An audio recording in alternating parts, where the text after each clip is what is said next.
Good afternoon, everyone. Today's topic is distal radiation joint injuries. We are glad to have Dr. Pappu sir with us to guide us on this topic. Sir, please take over the session. Okay, thank you. Last time we have discussed about distal radius fractures. So with this time we are going to discuss about distal radioulnar joint injuries because most of the time these injuries happen concomitantly. When you have fracture at the distal radius, you will have some instability or injuries at the radioulnar joint also or the distal ulna also. So it is apt to discuss about these injuries also. So distal radioulnar joint is formed by the concavity of the radius and also ulnar head. So distally, and it has many ligaments. They are dorsal and olar palmar and dorsal ligaments. It has. It also has triangular fibrocartilage complex in this. So these are all part of distal radioulnar joint. So whenever there is an injury at the distal radius, these all might happen. This joint and this structure might also get injured. So, what are the most common injuries which cause distal radioulnar joint injuries? One is distal radius fractures. This is the most common cause with distal radioulnar joint instability. Next is triangular fibrocartilage tears. So, ulnar styloid fractures also cause distal radioulnar joint instability because there are many types of fractures of the ulnar styloid, that is type 1, type 2, type 3. Type 3 fractures are the most commonly fractures associated with distal radioulnar injuries because it is where that base of the ulnar styloid where the TFCC gets injured. Once this fracture at the base happens, distal radioulnar joint becomes unstable. So Galeazzi fracture, distal radius fracture, where you might see very commonly distal radioulnar joint dislocation and also ligament disruptions. Essex low pressure injuries, this also very commonly causes when you have a radial head fracture, it might injure your interosseous membrane leading to the instability of the distal radioulnar joint, and also isolated distal radioulnar joint dislocations also you might see without all this. So now we'll see. See, this is distal radius fracture. What happens in a distal radius fracture is that when there is a fracture and associated displaced ulnar styloid fracture will displace the distal radius fragment laterally, radially. So that causes instability. So sometimes this might get this also might have an associated injury of the dorsal oblique band of the distal radioulnar joint. So most of the time this ligament stabilizes this distal radioulnar joint. So it is very important to check for the distal radioulnar joint stability after fixing distal radius fractures. This is a classic Galeazzi fracture where you see the fracture of the distal radius on the left side. That is A, B, and it is associated with ulnar styloid fracture type 3, leading to the dislocation of the distal radioulnar joint. This is a variant of distal radioulnar joint on the right side, where you see both bones ulnar nerve, both bones forearm fracture also causing distal radioulnar joint disruption.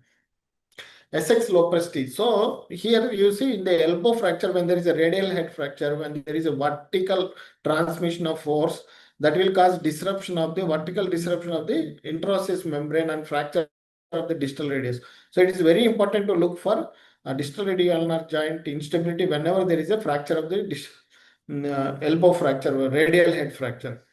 So other than this, you will also have isolated distal radioulnar joint dislocation. These are very rare, but can happen when you fall on outstretched hand. So on an X-ray, you see a gap between these two bones in the distal radioulnar joint. This indicates there is a injury of the distal radioulnar joint. So what are the symptoms of distal radioulnar joint injuries? One is ulnar side wrist pain, and also you will have a pain on the distal radioulnar joint groove. There is also a click or clunk sound sensation with movement due to the ulnar head moving abnormally. Whenever you move your ulnar head, it might dislocate from the fovea and you might get, it might give a sound, clunk or click sound. Visible deformity, because whenever you pronate the distal radius, your ulnar head will be visibly prominent, And also you will have grip strength is weak, limited range of motion you will have because of the pain.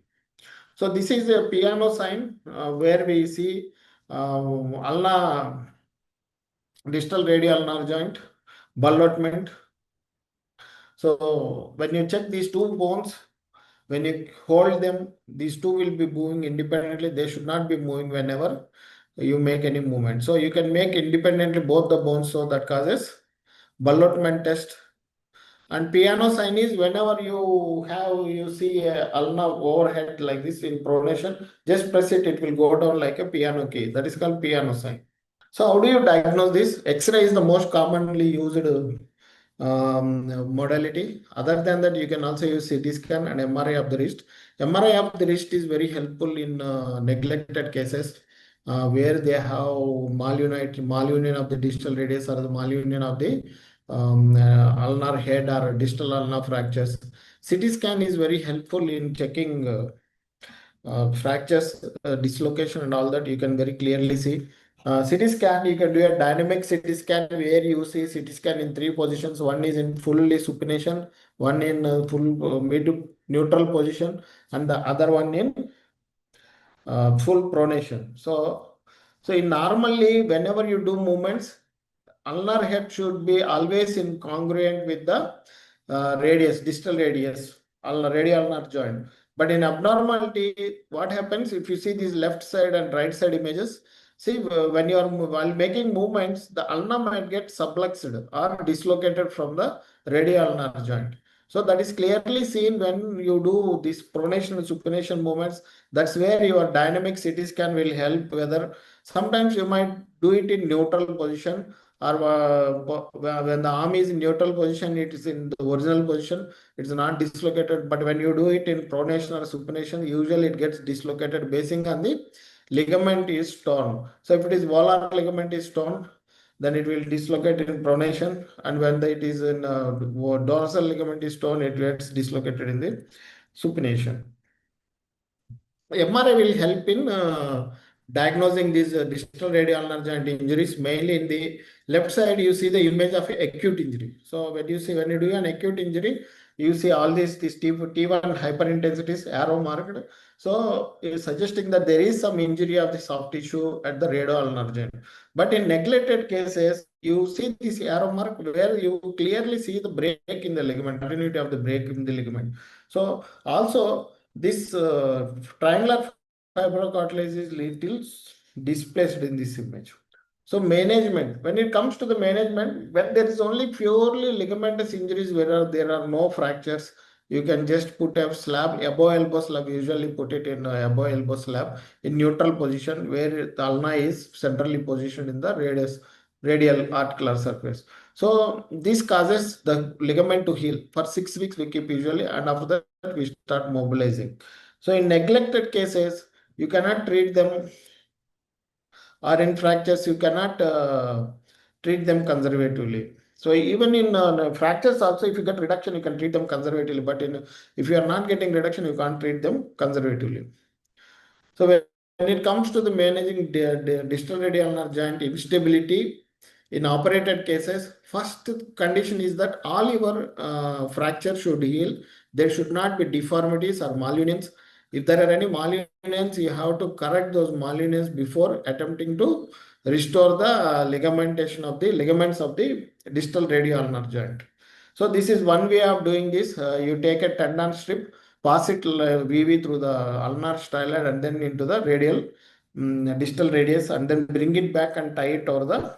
In fractures, when there is a fracture and dislocation of the ulnar styloid or distal radial joint, you can have hook plate or a specific anatomic plates for distal ulna. You can fix it, keep it in position, and then keep it in POP for other ligaments to heal.